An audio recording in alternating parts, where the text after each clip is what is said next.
You're listening to the Money Mike Syndicated Radio Podcast.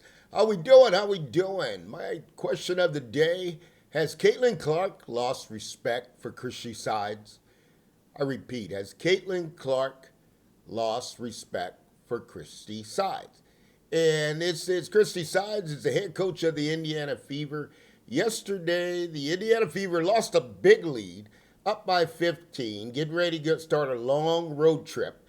And I saw some things there at the end of the huddle, and I'm sure you did, and the Indiana fans have seen it as well, where Christie Sides is coaching and talking to the team, completely walking out of the huddle. Just doesn't, several times throughout the game, really looking at Christie Sides and saying, what are you doing? And you've got the national stage, you got an ESPN game, and folks, the real question, has Christie Sides lost the respect of Caitlinclark? And that's a major issue, because here's the downfall that I kind of see, and I've been looking at this, and I kind of backed away from it because I wanted to give Christie Sides every opportunity. However, I noticed when the Fever players are not running the plays, that's disrespectful to the coach. And that really means the players are probably seeking this out, and you may not be the coach, or you may be the coach. And if you go in there a little deeper, I saw where there was film where Christie Sides was having a long meeting with Caitlinclark. And I don't know if that was trying to be a buddy-buddy situation or let's be friends, let's have a relationship. And it's hard. It's hard with Caitlinclark. There's no doubt about it. You can ask Lisa Bluter.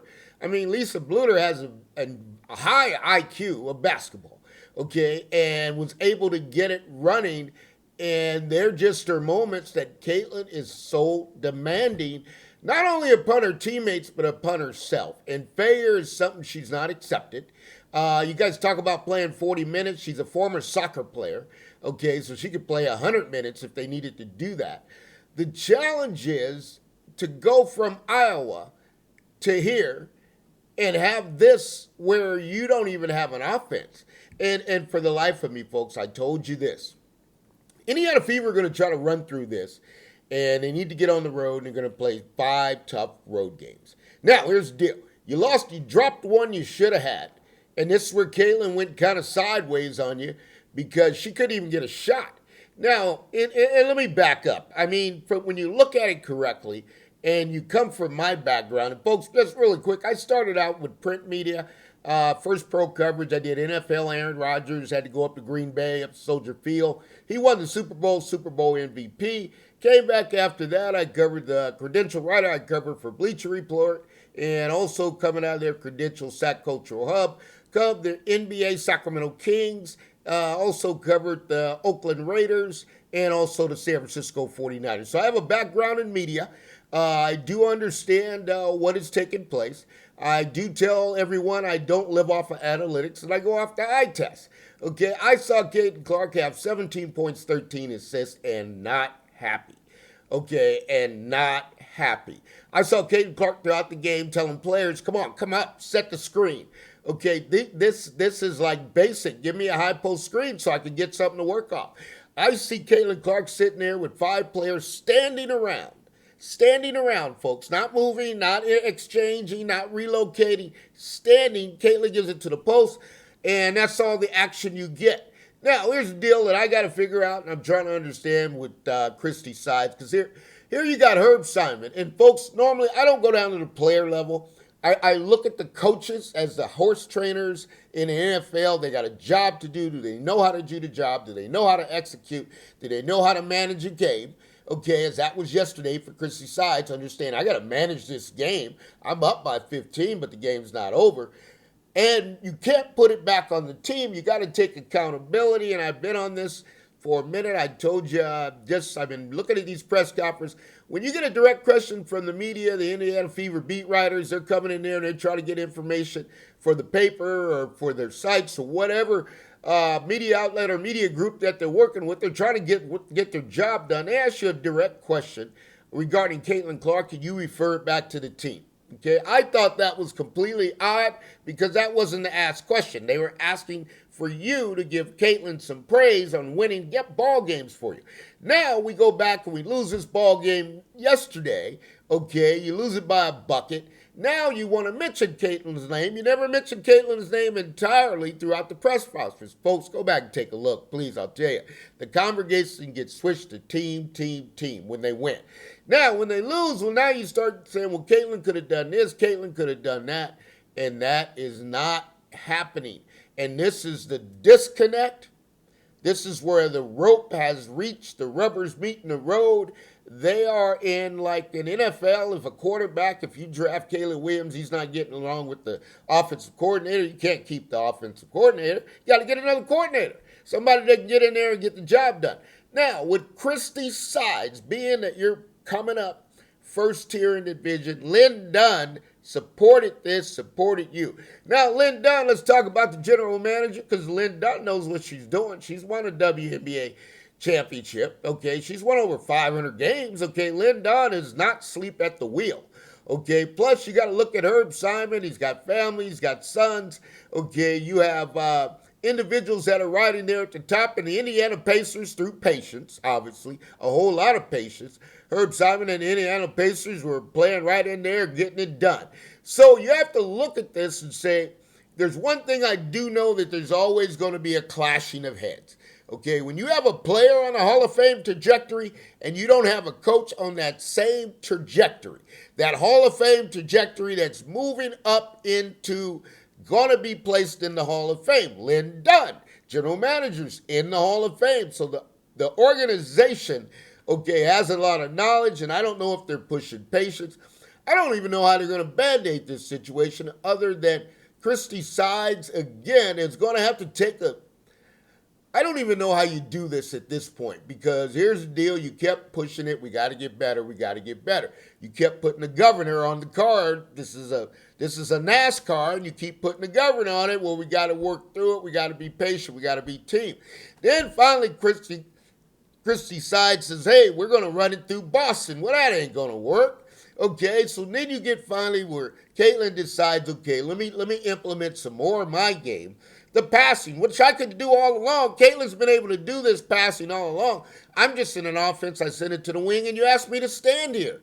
This is unbelievable, unprecedented, okay? And, you know, if you look at it, you look at Boston, because here's the deal. I saw Boston check a player to tell a player after she made a three-point shot, run the doggone play, okay? So you got so many people not even running the play, okay? And this is where it's a little frustrating.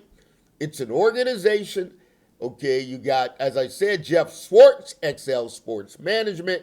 Obviously, you got Wilson involved. You've got a lot of people that are involved in this type of situation that are making the move and decisions. Now, here's the deal with Caitlin Clark, because she's a superstar, okay? And what Angel Reese did yesterday, I salute you, Angel Reese. Angel Reese, you won the battle. You won the battle yesterday, Angel Reese, but you ain't going to win the war over Caitlin Clark. I can guarantee that, and I'd stamp it on it 100%, because, folks, I know point guards, and I've developed a whole lot of them. And when we do it in grassroots, as I was working there with Joe Keller for Adidas, we develop players to go to the NBA. That means I got a target to try to get one of the 400 best players in the NBA, period. Hands down, no questions asked. And you got to look at that player, and you got to be able to see what that player's capabilities are. And when you get the capabilities, it's no different than me utilizing OBS Studio or working within my IT director. I have to know what the capabilities are. And this is where I have a disappointment with Christie Sides. She doesn't know the capabilities of Caitlin Clark. And I'm watching her drop dimes. I mean, you talk about a player. Come on, guys. Throwing passes. Guys are missing. Guys don't want to get off and set the screens. And this is all coming from Sides, and Christie Sides has allowed this behavior to happen. Now, here's what happens when you allow something like this to happen on a team. You start getting people doing whatever they want. Okay, and it gets you exposed. You could sit in a press conference. You could talk to Smith, and you could say, I've been on her about defense. I've been on her about defense. But if that player doesn't get it done, you got to pull him. You got to go to the next man up, or the next woman up, or the next person up. This is not college basketball. Okay, this is the WNBA. And I'll tell you this, Money Mike, as I pick them, I'll tell you, I'll put it right now. You're going into the Seattle store. Okay, and I look at the Seattle Storm, and people say you talk about Caitlin Clark, and you do. I do. Because I know Caitlin Clark's the franchise quarterback. Okay, that's just like Kalen Williams coming in there, and now you got Brock Purdy. Brock Purdy's the franchise quarterback, takes the podium every time he speaks. Doesn't really speak individually. So here's what you got to understand. You got Seattle. Okay, you got Jewel Lloyd dropping 18 points. Okay, you got Mega Banger sitting there 9.6. You got Skylar Diggins-Smith 6.1. Nikiko Bumake is sitting there 1.9 steals. And you got Mega Banger sitting there with 2.5 blocks. Excuse my pronunciation if I don't get it right. But here's the deal with these guys. The whole starting lineup is just, man, these guys are tenacious. Okay, so the Fever are going to walk into a fire blitzing storm. It's going to be hot because each one of these guys averages almost 2 steals a game. So when you got your starting 5 and getting into your bench, 1, 2, 3, 4, 5, 6 players that are getting 2 steals a game, that means they're on attack and they're playing transition defense because we all know defense dictates offense. So if you can't stop nobody, you ain't going to have no great offense. And that's what happened to the Fever, and that's what Christie Sides had to recognize is I cannot stop these guys. Therefore, my offense is going to suffer. Now, when we get into looking at it deeper, every one of these guys in the assists, okay, Jewel Lloyd, Smith, Diggins-Smith, Obumake, Megaboy, Horston, Holcomb, all of these guys have got assists. These guys are averaging in the front lineup almost 13, 14 assists a game. That could explode even higher. Okay, so they're getting steals, they're getting it done, and then on top of that, every one of them is touching something on a block. Okay, and blocks dictate what it means and how you're going to do it. And the only thing you got to know, if you want to know if a player is playing defense or not, and Christie keeps saying we play, got to get stops, got to get stopped. I always tell you, go to plus minus. That tells you who's getting stopped because there's nowhere a player could be in the plus unless they stop you from scoring and then they take off and they're scoring. That's the only way you move to the plus side. If you're below the plus minus and you're running a negative, folks, I'll tell you what, you're killing the team, and you can get 2 or 3 players in the game all negative, and they're going to give you a negative result, and you got to know that. So, what am I saying as I wrap this up with what you got, Christie Sides? You got Herb Simon. Herb's patient. You know, he's got his family now. The legacy's set. Herb Simon's a billionaire, close to $5 billion. He's got a double play going. He owns the Indiana Fever, okay? And he also owns the Indiana Pacers. So you got to understand that this is a man with a lot of patience. He understands things are not going to turn around overnight.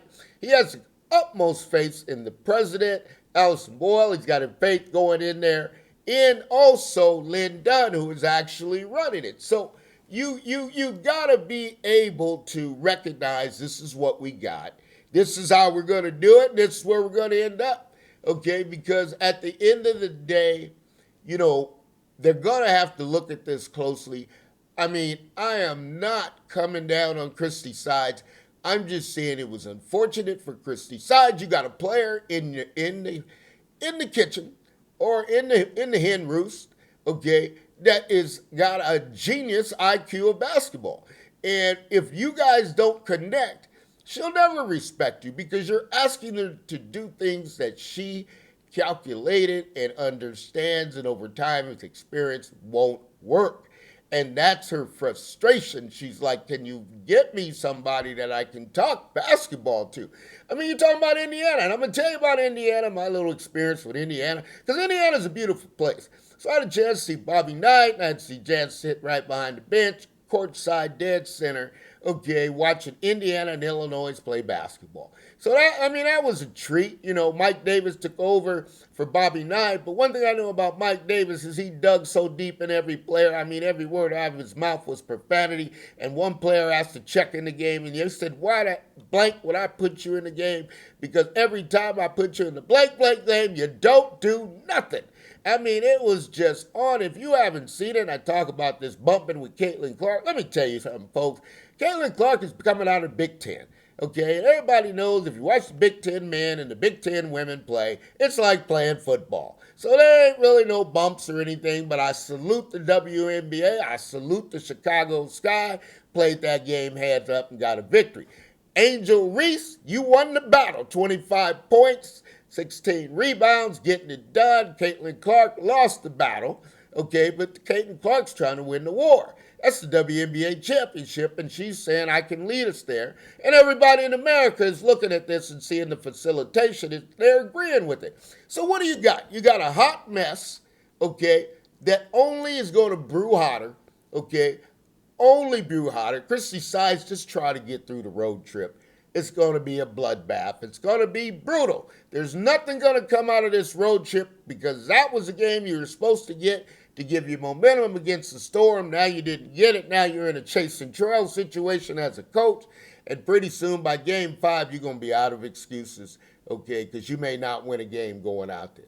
That's the deal. This is the Money Mike Syndicated Radio Podcast. We're powered up by fanatics.